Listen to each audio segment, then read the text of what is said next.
Hi, this is Dovid Orlofsky, and welcome to the Rabbi Orlofsky Show. Whether you watch with our friends over at Torah Anytime, or wherever you watch or listen to your podcasts, it is always a pleasure to have you along. And as I mentioned in the last two episodes, we're in the middle of a little fundraising drive because we have expenses to be able to try to keep the show going. And parenthetically, the original concept of the 5-minute parsha piece was that we would have multiple sponsors. We have not only had multiple sponsors, we've barely had one, and that doesn't even cover the cost of production. So if you want to help to sponsor those, if you want to sponsor a regular episode, anything that people want to do to help make this keep going would be most appreciated. So, you know, we don't really reach out as a general rule, but we need your help if we're going to keep going. And this is sponsored by Anonymous, who also sponsored last week's episode. Two of them. I'm reading the same dedication. The show must go on. My wife and I have not missed an episode since you started. Thank you, Rabbi Orlofsky. That's over 200 episodes that these people are sitting there watching, and they still want to see it continue. So hopefully there are more good people like them out there who want to see this little thing that we're doing keep going. And what can I tell you? You know, I can only do what I can do, which is to sit and talk. And I do it all the time. I just sit, even when there's no camera, I just sit by myself and I talk. And, you know, so once a week, we actually bring in professionals to film this and to distribute it, but I'm always talking. So it's a pleasure for me to be able to reach out and share ideas with you. So as we have said throughout, Kadosh Baruch Hu should give us a Yeshua and a Hatzalah. I wasn't the only one who said there's something messianic about this. It feels very special. And like when I went to Rabbi Bowman and Moshe Shapiro, when the Twin Towers went down, they both told me the same thing. This is the beginning of Gog and Magog. And the Bnei Yishmael who took down the Twin Towers are continuing. It's amazing when you listen to these people, because sometimes they say it never happened. It's all lies. It's Israeli lies. It never happened. There are Hamas videos that they themselves filmed. Nope. It's all AI generated. It's all phony. It never happened. And then they say, we hope it happens again. Why would you say you hope it happens again if it never happened? And then they say, it never happened. But if it did, it's justified. So, you know, make up your mind. Did it happen? Did it not happen? Is it justified? Do you hope it happens again? You know, you find the same thing with Holocaust deniers. They say, oh, the Holocaust never happened, then we hope it does. It's like, ay, ay, ay, ay, ay. So Eivishter is going to hopefully take all of our tzaros away, and in the schus of all of the Kedoshim who gave up their lives, and in the schus of all of the brave individuals who are out there fighting. And, you know, it's pretty scary. My son-in-law went off the grid. He told his wife that you can't reach me, I'm going off the grid. I had a suspicion that he was part of a secret group that went to Yemen to take out the missiles, but he will neither confirm nor deny where he was.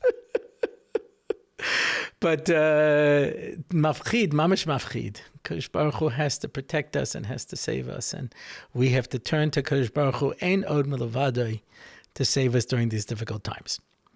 So I'm continuing the series that I've been doing, and it's so interesting. I actually gotten some interesting feedback, and people say, you know, I'm really surprised you've never spoken about Shabbos beforehand. And I didn't realize you have so much to say about it that you'd ever talked about it. Nah, I told you, I got lots to say about everything, you know. And my children made me a birthday in a very nice restaurant because they wanted to go out to a very nice restaurant. And I was the Heicha Dimsa, you know. And but they played a game, and the game was that they would take 3 cards. There was piles. a subject, a person, a place, and they would put the three of them together. And I had 30 seconds to prepare a 2-minute speech on it. I had no problem because I could talk about anything, but some of them are really very impressive, I have to say.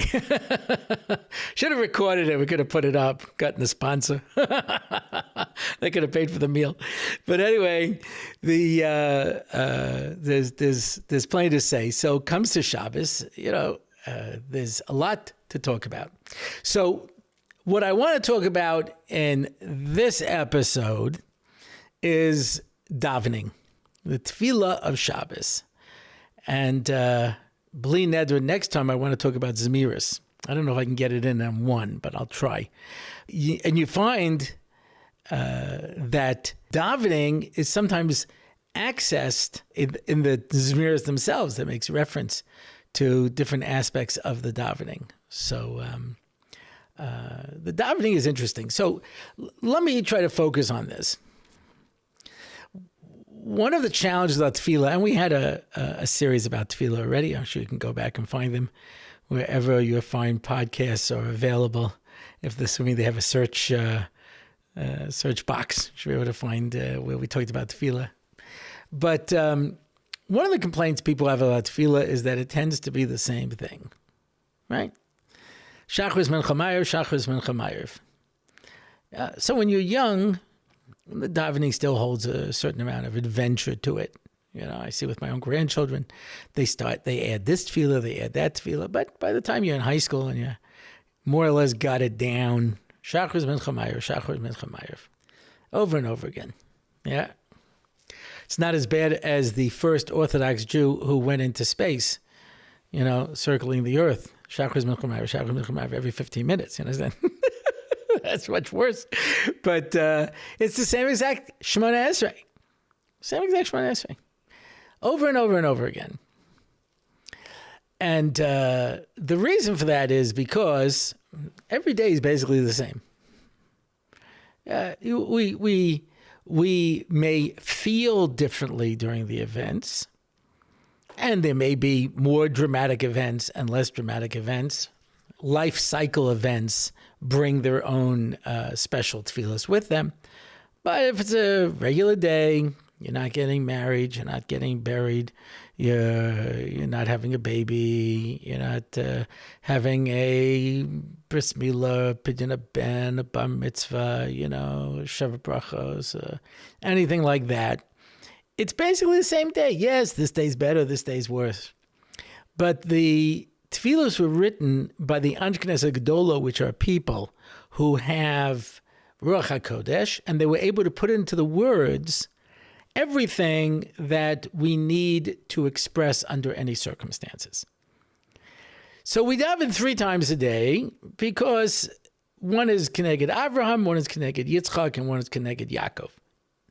So Avraham, as we're going through these parshas now, Avraham was a person whose life was a bracha.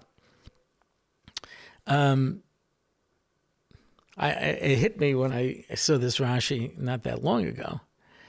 It says, Avram has Seva Tova. What does that mean? He defeated all of his enemies. He saw his son Yitzchak married and have children. He saw Yishmael do tshuva. He lived to see his father Terach do tshuva. And he died 5 years early, so he shouldn't see Esav go off the derech. And I thought to myself, could you imagine every single day of Avraham's life was so incredibly precious? An opportunity to do Torah and mitzvahs, an opportunity to spread HaKadosh Baruch Hu in the world. And he died 5 years early, so he shouldn't have the pain of seeing his grandson go off the derech. An amazing concept. Yeah, because his life was bracha. So those of us who don't have that bracha and never see children who go off the derech, you understand the pain is such that Avraham died 5 years earlier because that was more merciful than to be able to see Esav go off the derech. But his whole life was bracha, and that's the morning. The morning is optimistic because it's daybreak. If you want to believe, yes, it's daybreak. Anyway, it's from the 70s. But the idea of the morning, it's hopeful. I remember Moshe Shapiro once said, even verstunkene New York smells good in the morning. It's hopeful. The sun is rising. Yeah, everything is there. Yaakov makes Ma'ariv. Why? Because his whole life was in darkness. And whenever Hashem appears to him, it was b'chalom halayla. He comes to him at night. Yeah. He has to steal the brachas. His brother wants to kill him. His father-in-law wants to kill him. He's fighting wars. His one daughter gets kidnapped and raped. One son gets captured. The other son he thinks is dead. He's got a real rough life. To the point that at the end of his life, he says, I had a rough life. And he dies in Gullus. Had a tough time. That's Ma'ariv. It's dark. At night, there's just emunah. We have to hope for the light. We wait with that faith that the sun will rise again. That's Ma'ariv. That's Yaakov. Yitzchak is a fascinating tefillah. It's mincha. Everyone gets up in the morning, daven shachris. I'm assuming. Your Rabbi Orlofsky show Fisher Nado. Of course, you get up in the morning and go to Shabbos, right? Yeah. Everybody davens Ma'ariv. Yeah. Hopefully, we all go to shul and daven Ma'ariv. I remember during Sfiras HaOmer, they were coming up with all these apps and these different things to remember Sfiras HaOmer. And someone said, "Oh, there's this new thing they came out with. It's called Ma'ariv B'tzibur." Go to shul and daven Ma'ariv, you'll remember Sfiras HaOmer. It's a good schooler. But anyway, so okay. But mincha, you sometimes get stuck. Sometimes you're on the Yerushalayim highway and you see people pulled over to the side of the road davening mincha. Sometimes you're someplace during the day. So when you have a nice long afternoon in those dog days of August, okay. But during this time of year, when you have a very short period of time to be able to get it in, sometimes people, there's this expression, chapa mincha. I have to chapa mincha. Grab a mincha, you know. It's not always possible to depending where you are in circumstances, to be able to get there. Yeah. I was once walking with my brother-in-law many years ago. We were on our way to shul. And I see the sun setting in the horizon. And I said, Yerushalayim sunset. Look how beautiful it is. He says, yeah, to someone who's already daven mincha. Otherwise, you see that sun going down and you're like, yikes. So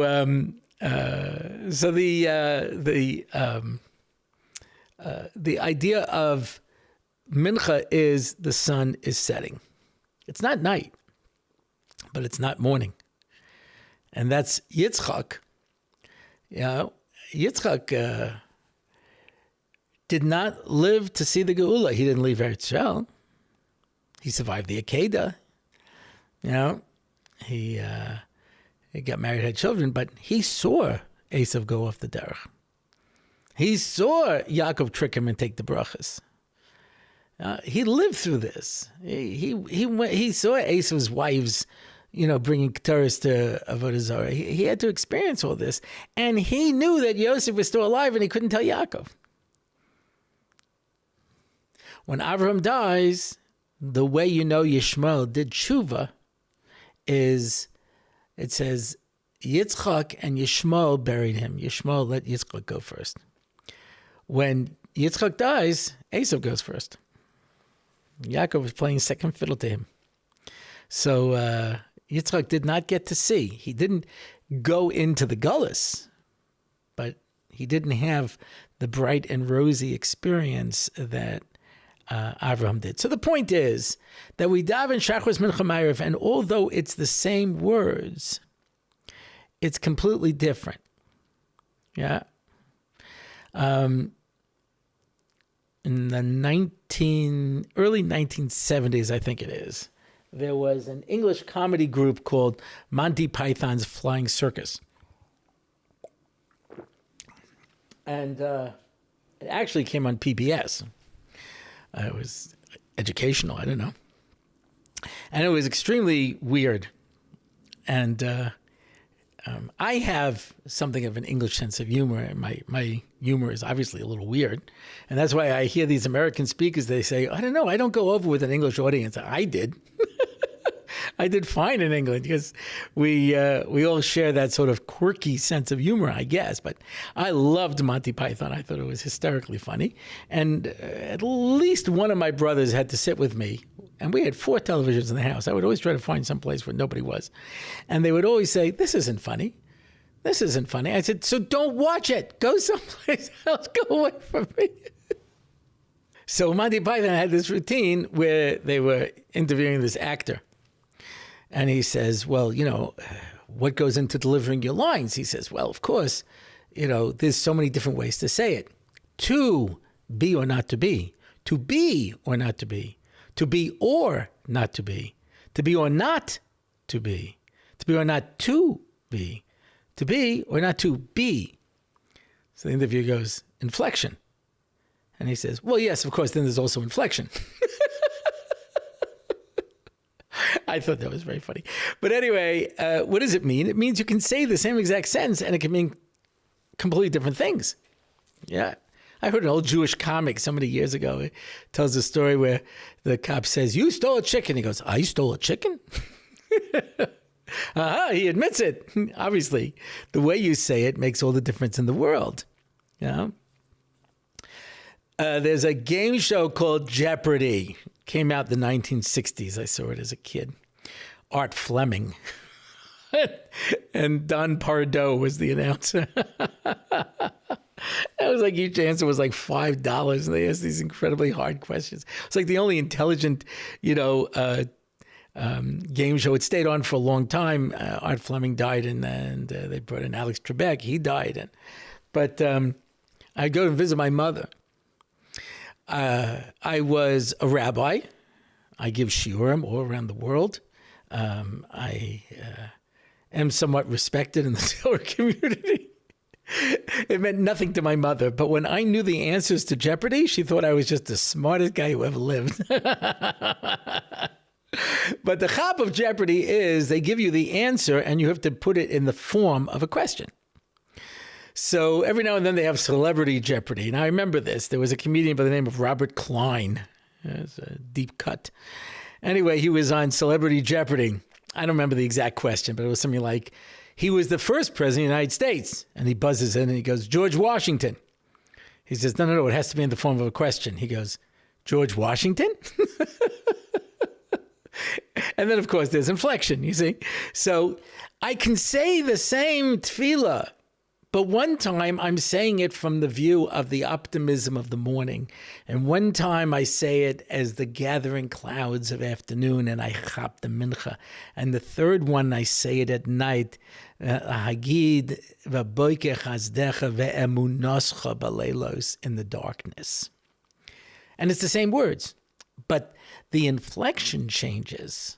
The way you say it is different. The feelings that you put into it. And you can do that with Shemona Esrei because it was written by Nevi'im and Chachamim. And it has that elasticity and flexibility that you can put anything you want into it.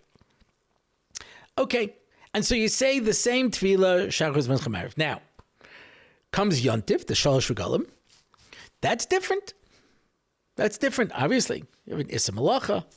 There's a concept of the Yontif. And so we say a different Amida. I can't say Shemona Esrei because there's not 18 brachas. Even Shemona Esrei doesn't have 18 brachas anymore, it has 19. But that was only 7. Yeah. And it's a different, the first 3 are the same, the last 3 are the same. The middle one is about the Yontif. But you say the same tefillah, Shachris Mincha Ma'ariv. The fact is, I say a special Amida on Yantif, but it stays the same. Rosh Hashanah, yeah, it's different than the Shalosh Regalim, and it has a special Amida. But you say the same Amida of Rosh Hashanah, Shachris Mincha Ma'ariv. Yom Kippur is a completely different day. Ki bayom hazeh chapalem v'tayaschem v'kodach v'oseichem v'nei Hashem titharu. Right? So, but you say the same Amida, Shachris Mincha Ma'ariv. Because the idea that the day stays the same, it just has different expressions of the day, is true about Rosh Hashanah and Yom Kippur and the Shalosh Regalim and every single day of the year except Shabbos. Shabbos has 3 separate Amidas, not the same one. Obviously, the first 3 brachas and the last 3 brachas stays the same, but you say a different one Friday night, a different one Shabbos morning, and a different one by Mincha. There's another difference that you may have noticed. V'yanuchu vo Yisrael. At night you say V'yanuchu vo Yisrael. And by Mincha you say V'yanuchu vom Yisrael. One is feminine, one is masculine, one is plural. So there's something going on here with the tefillas of Shabbos that's different than every other day of the year. Every holiday, every weekday is something special happening. And that is, to borrow from somebody else's seasonal understanding, there's the ghost of Shabbos past, the ghost of Shabbos present, and the ghost of Shabbos future. What does that mean? That means there's a past, present, and future. And that ties in, by the way, with the vo, and vom. I smell the blood of an Englishman. Anyway, so what are we talking about? Friday night, so you know, we say Vayechulu. Now, Kadosh Baruch Hu created the world. Yeah, and that's what the bracha is about. That Shabbos is a recognition that HaKadosh Baruch Hu created the world and rested on the 7th day. That is for sure the Shabbos of the past. Shabbos has a special Kedusha because Hashem rested on the 7th day and we rest on the 7th day. And that's Vayechulu, that's the Friday night Amida. That's what we're capturing. We're capturing, if you will, the Shabbos of Bereshis, the Shabbos that was built into the Bria. Shmir Shabbos was not given at the Bria, though, was it? Shmir Shabbos was not given until Har Sinai, maybe. It's a big machlekes, because when it says that we got mitzvahs at Morah, one of them was Shabbos. So does that mean that we already had a chiyuv of Shmiras Shabbos starting in Morah? Or was it we were given parshios to learn? We learned about Shabbos, but we didn't get the tzivoy of Shabbos until Har Sinai. Yeah? So there's a big argument. As you say in Musaf, Oz mi Sinai. I mean, starting at Har Sinai, we got Shabbos. So, however you want to look at it, yeah. But Shabbos, the obligation of Shabbos, came with the giving of the Torah. That is the Shabbos that we keep now, is the Shabbos of Har Sinai. That's V'shamru. V'shamru b'nei Yisrael Shabbos. Zacha v'shamar b'dibor echad. So Hashem said Zacha and Shama at Har Sinai and gave us the mitzvahs aseh and mitzvahs lo aseh of Shabbos. And that's what Shabbos day is about. It's the Shabbos of the present, of recognizing that we're keeping the Shabbos because Hashem told us to. Isn't it because Hashem rested? Yes. But that's not enough. We have a tzivoy to keep it. Yeah, it's interesting. We've talked about this. When the Sheva mitzvahs in Noach were given, so Hashem said, Lo yishbasu, which the Gemara in Sanhedrin learns, that a non-Jew is not allowed to keep Shabbos. What a amazing concept.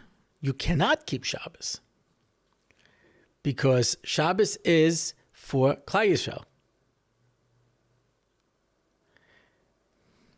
Yeah, it's a bris between us and Hashem. Like bris milah, like anything else. Osi, it's an ois, it's a bris, it's something that is special between us and HaKadosh Baruch Hu, and the nations of the world can't keep it. I mean, the Gemara goes so far as to say that a non-Jew who keeps Shabbos is chayiv misa. That's very strong language. But the reason for it is, obviously, that Shabbos is something that was given to us at Har Sinai as a unique gift. Kadosh Baruch Hu says to Moshe Rabbeinu, I have one treasure in my treasure house, something very precious. It's called Shabbos. And he gave it over to us. Now, why that is a deeper discussion. Yeah. I give a parshas area, the Motzi Shabbos, so the one that I gave this past year in parshas Noach, called Shabbos. I talk about this. You can listen to that in greater detail. But the Amida of during the day is talking about us keeping Shabbos because Hashem commanded us to do it, and not because of a remembrance of the past. It's the Shabbos of the present. When you read the Amida by Mincha, it's all about the Shabbos of La'asad Lavai. Yom Shekulo Shabbos, a world where it's going to be completely Shabbos. 6 days you work, and on the seventh day you rest, and there will come a time in history where 6 days you will work, and on the seventh day you will rest. That the whole world will rest along with you. That's the Shabbos of the world. That is the world in its completion, the way it's supposed to be. Adam and Chava were put in the Gan Eden. They were given one mitzvah, don't eat from the tree. Had they listened, then they would have gone straight from that Friday into Shabbos, and that would have been the Shabbos of the world. Of course, instead they ate from the tree, and that put us on a 6,000-year detour. And after those 6,000 years comes the 7,000 years, which is the seventh millennium, I guess you would say, where it's Yom Shekulo Shabbos. It's all Shabbos. And that's what the world is leading to. That's what we're heading for. A world that's completely Shabbos. And that's the concept. And that's why when you come to Mincha, we'll talk about this B'li Neder next time when we talk about Zmiros. The Zmiros of Shalosh Shudas are all the Zmiros of talking of this closeness to Hashem. Yedid Nefesh. Yeah, I'm lovesick for Hashem.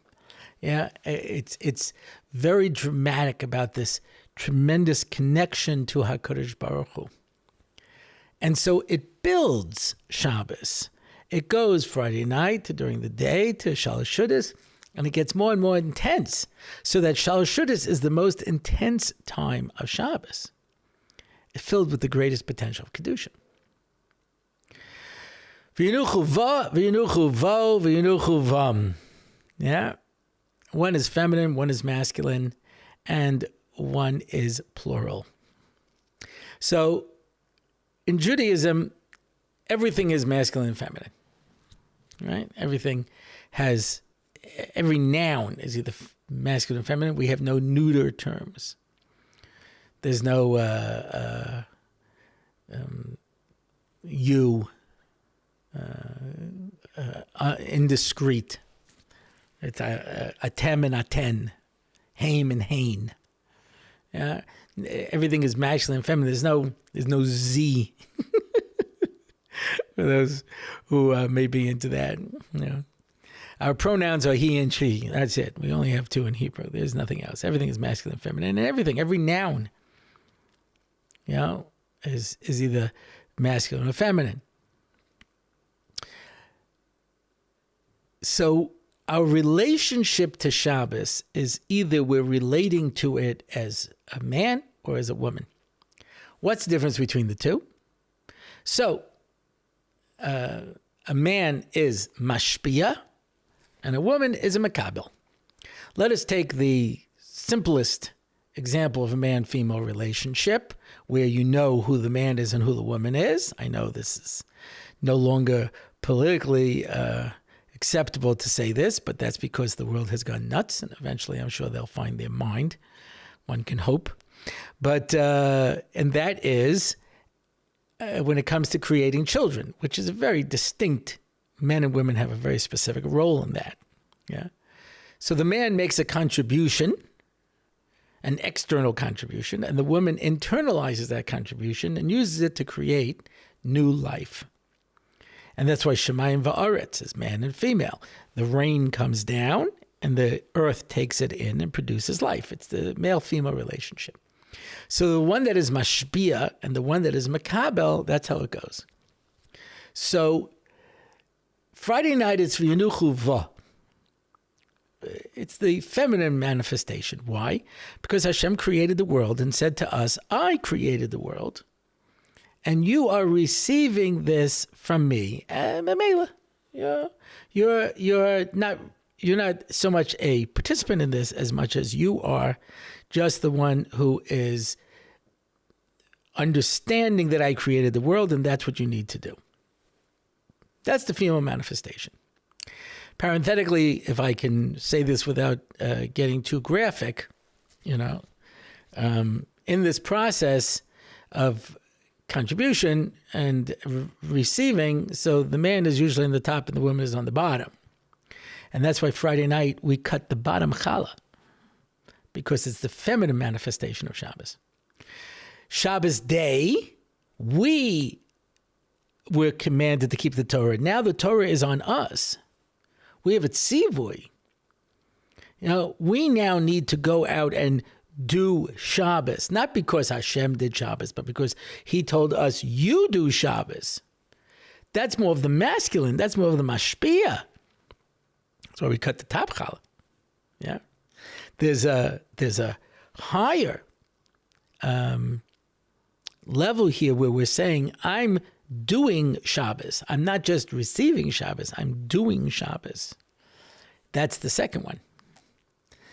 And when we look at our relationship with HaKadosh Baruch Hu, now remember, we came out of Mitzrayim and we had to become adults. We had 7 weeks to become an adult. That's how the Gemara puts it, that we were born at Yetzias Mitzrayim and we stood at Har Sinai to receive the Torah as adults. We grew up in 7 weeks. And at Har Sinai, there are many chazal that compare the giving of the Torah to a wedding, where the two of us came together. And that is the Shabbos of the future, where we're in this world to accomplish something. V'yanuchu vam. We struggle during this world, during these 6,000 years, to be roy, to have a place in Yemos HaMashiach, that we can make the world the way it's supposed to be, not just sit back and say, okay, this is how it is, but to go out and do, to be attacking the world, to do something with it. And when we do, then us and HaKadosh Baruch Hu can join together. That's V'yanuchu vam. The two of us are together. Which challah do you cut? Yeah. So it's ironic. You don't really need Lechem Mishnah, says the Taz, for Shalosh. And his raya is that every day man would fall. They made it into 2 loaves. They had one in the morning, one in the evening. And Friday, a double portion came, so they made 4 loaves. So they ate one Friday night. They had one Friday morning. And then Friday night, they still had 3 challahs left, so they were able to use lechem mishnah, and they ate one. And then Shabbos morning, they still had 2 loaves left, so they did lechem mishnah. By Shalosh Shudas, they only had 1 left, so there was no lechem mishnah for them to make a bracha on. So that's why he says you don't have to. Not everyone agrees, yeah. But the question of which one you cut, Mistam, you'll cut the top one, because on Yontiv, you cut the top one. You always do the one that's on top right away. You don't want to pass over a mitzvah. But the point is that the davening is set up in such a way as to take us through the 3 aspects of Shabbos. The fact that Hashem created the world, the fact that Hashem gave us the Torah, and in the Torah told us to get the Shabbos, and the Shabbos of La'asad Lava, of a world in completion, where us and HaKadosh Baruch Hu will come together. Mirza Hashem, we should be zeichet to be able to see that quickly. And when we daven on Shabbos, we should understand that the tefillas on Shabbos are not just like on a regular day where the inflection changes, where the feelings change, but in fact, there's 3 separate aspects to Shabbos that we're acknowledging. Okay, and that brings us to the question and answer portion. And I should point out that when I did my shout out to my friend Mendel from Torah Sweets, so I mentioned Mendel Dubinsky. That's because I only know 2 Mendels. I'm not counting Mendel the mouse. Yeah, I really only know 2 Mendels. So the Dubinskys are this wonderful, wonderful couple that stayed by our house for Shabbos. They came from Texas, and they were so inspired by how much food we served that they became from. just to show you. And they tell everybody that they get from at the Orlofsky's house. So I misspoke. Of course, it's my friend Mendel Berlin. And he says maybe just correct that the next time. Fine. Okay, Anonymous, why don't women have to wear yarmulkes? So we talked about this in the podcast portion, and that is that there's a difference between men and women. Men are external and women are internal. As such, men need externalities in order to keep their focus, right? So men have a mitzvah to wear tefillin, where they write on a cloth, remember Hashem, and they tie it to their head on their brain, remember Hashem, and they put it on their muscle. Before you do something, remember Hashem, and they point it to their heart, remember Hashem. They need an external reminder. Women don't have to do that because it's internal.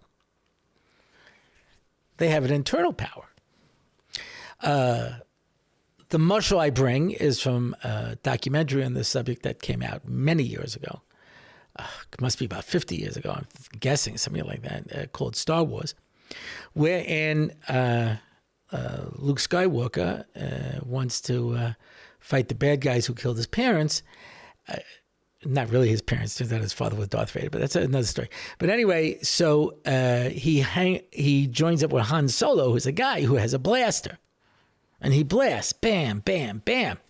But his Rebbe, Obi-Wan Kenobi, says to him, you're making a mistake. Your koyach is on the inside. Reach inside of yourself and use the force. Don't waste your time with a blaster. So, whereas Han Solo, the man, is going around shooting, Luke Skywalker is just reaching inside of himself to reach the force. And then he can kill everybody, right? So that's the idea. So women have the force. It's an internal thing. And what Obi-Wan told him is, put away all these things. Put away the computer that's guiding you. Put away this. Just use the force. So women, because they have this internal understanding, they see things from a more basic level. To put something on their head, what's the purpose of yarmulke? You're a malka. Remember, God is above you. So a man has to take something and put it on his head. Remember, God's up. Oh, yeah, taka, yeah, God's up there. Yeah. For women, that's a distraction. They don't need that. They use the force. It's on the internal. They reach inside of themselves. Yeah. That's why there's this very common fight that husbands and wives have. where a wife will say, you hurt my feelings. And the husband will say, no, I didn't. He says, I'm telling you I feel hurt. You might feel hurt, but I didn't hurt your feelings. I don't know what you're talking about. Unless you can prove to me that your feelings are hurt, it doesn't count. But I know it. I know it to be a fact. Yeah. That's the concept of Bina Yisera. They know, they understand. They don't have to have it proven to them. Yeah. Okay, next question. By Anonymous, does Hashem actually say he loves us anywhere in the Torah? Oh my goodness. The Mishnah in Pirkei Avos. Bonim atem laHashem Elokeichem. Chiba Yisera, and even more love that Hashem told us that we're Bonim. As it says, Bonim Hashem Elokeichem. Not only does Hashem say, you are my son, as every father loves a child, but the Torah went out of its way to tell us that we are his children, because Hashem wants us to know that he loves us. Yeah. Ava Rabba Avtanu. With great love, Hashem loves us. Yeah. There are many other references, but we'll go with that. Yeah. By Anonymous, what is the proper amount of hishtadlus to do for shidduchim, and do you have any chizik that you can offer to singles in the parsha? I had a child who had yena machla, had a clean bill of health. But you understand, that puts you at a serious disadvantage. And he had a very long list of what he was looking for in a girl, a lot of things. I won't go into all the details because I don't like to give away everything, because everyone already knows everything about my life. And you might know this from someplace else, because I have no inner controls. So you may have heard me talk about this before, but I'm trying to be a little bit more mature. Anyway, there's a lot of things that were working against his, marketability when it came to shidduchim. And so it wasn't always easy to find a girl, but he would go out and he'd say, no, she doesn't have this, she doesn't have that. She doesn't this, she's not that, whatever it is. So finally I said to this child, look, you have to do hishtadlus. And the child said to me, I am. I daven and I have bitachon. That's all you have to do. And sure enough, he found a girl, I guess now you know it was a son, who met all of the requirements that was on his list. And it was a friend of one of my daughters, so he didn't even have to go looking for her. It was delivered to the house. And I looked at this and I was nespoiled, because he was not worried at any point about any hishtadlus, just daven for a shidduch and have bitachon. That's what you have to do. And people can get you crazy. I had a wonderful young lady who was a former student of mine. And she was working as a secretary for Partners in Torah. Basically, helping to arrange the shidduchim between the people who were going to learn and the people who wanted to learn. That's what she was doing. And she wasn't getting too many dates. And she calls me up and says, the Shadchanim said that boys, serious boys in learning don't want a girl who's in Kiruv. So should I quit my job? Now, let's be fair. She wasn't going out into town handing out flyers. She wasn't going to, code events. She was sitting in an office making arrangements. She said, should I quit my job? I said, are you helping to be Marbitz Torah in the world? She says, yes. I said, my God doesn't punish people who are doing his ratzon by telling them that they're not going to get married.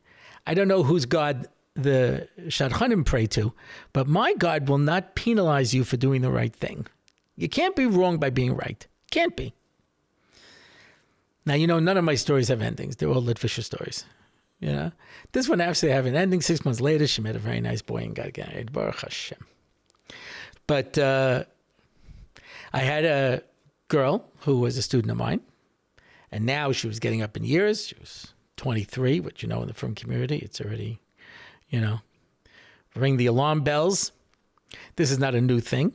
In the Gemara, it says, a father has an obligation to marry off his daughter, but, at some point when she becomes an old maid, she's out of his reshus, she has to take care of herself. That's 12 and a half.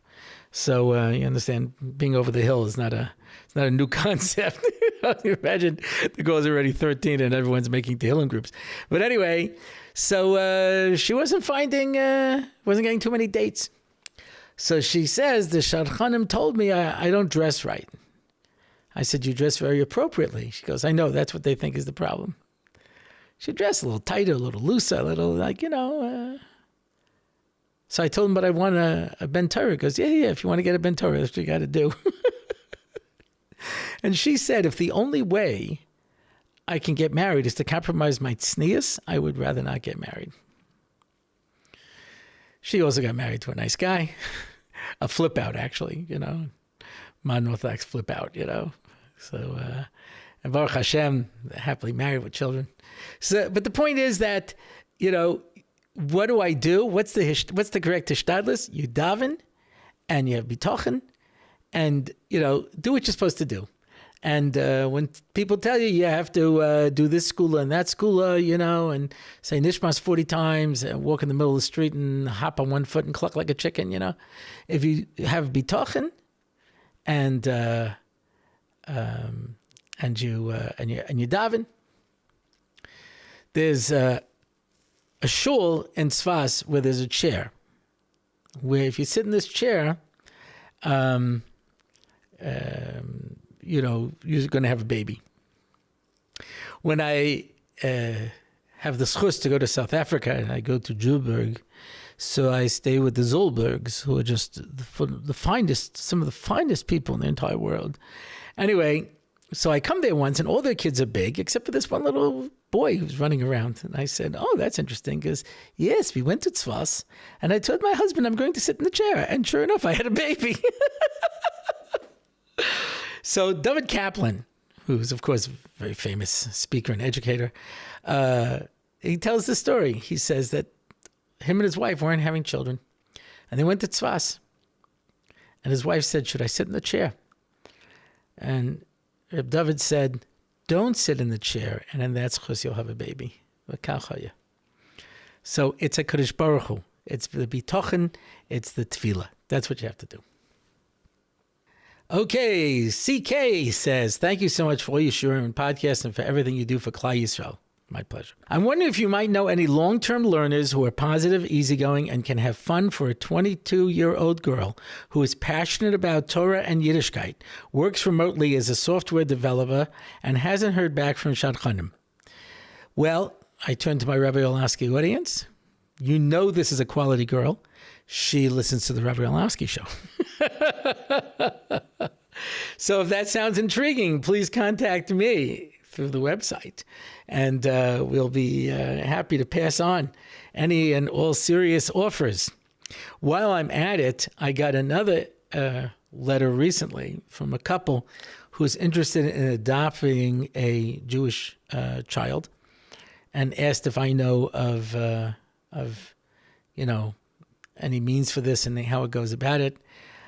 Years ago, I met somebody, and I'm talking about maybe 10, 15 years ago, who had an organization where if a frum girl gets pregnant, a teenager, instead of, they arrange for her to go out of town someplace, have the baby, and then put the baby up for adoption. But I don't remember. I have none of his contact information. So I reach out to my Rabbi Orlofsky audience. If anybody knows any place where someone can adopt a Jewish newborn, please let us know. And that's it for this episode. If you want to find out more about the show, go to RabbiOrlofsky.com. If you would like to sponsor an episode so that we can keep doing this, or a question and answer you can sponsor, or a parsha podcast, a 5-minute parsha, or any of these things, we need your help. Please go and participate. If you want to sign up for one of the online shiurim, Tefillah, Mesil Shasharim, or the Daf Yomi, those are available as well. And that's it for this episode. Hope you've had a good time. It's always a pleasure that I have this chus as long as the Kodesh Baruch Hu gives me the opportunity to be able to do this. I am Dovid Orlofsky, and this has been the Rabbi Orlofsky Show. It's the Rabbi Orlofsky Show. Torah and Simcha, ready to go. It's the Rabbi Orlofsky Show. Knowledge and wisdom will help you grow. Lots of fun in every episode, and we don't have to rhyme. No, we don't. It's the Rabbi Orlofsky Show on RabbiOrlofsky.com. Torah anytime, YouTube and more. It's the Rabbi Orlofsky Show. Torah and Simcha, ready to go. It's the Rabbi Orlofsky Show. Till next time, till we meet again. It's the Rabbi Orlofsky Show. It's the Rabbi Orlofsky Show. It's the Rabbi Orlofsky Show.